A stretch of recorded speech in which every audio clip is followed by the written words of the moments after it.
ლოლო, რას აკეთებ დღეს? დრაკონის ხილი, წითელ გულა, თეთრი გულა, შამპურზე რა თქმა უნდა. რა გამოვა გაჩვენებთ. აი როგორია შიგნიდან. ხიზი ლავას გავს. წითელ გულა, თეთრ გულა.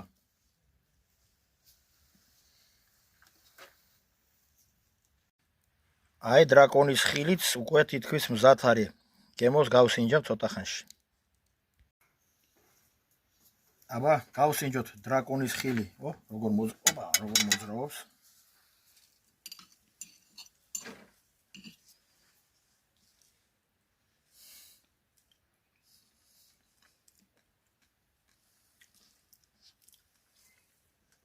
არაფრის გემო არ არის.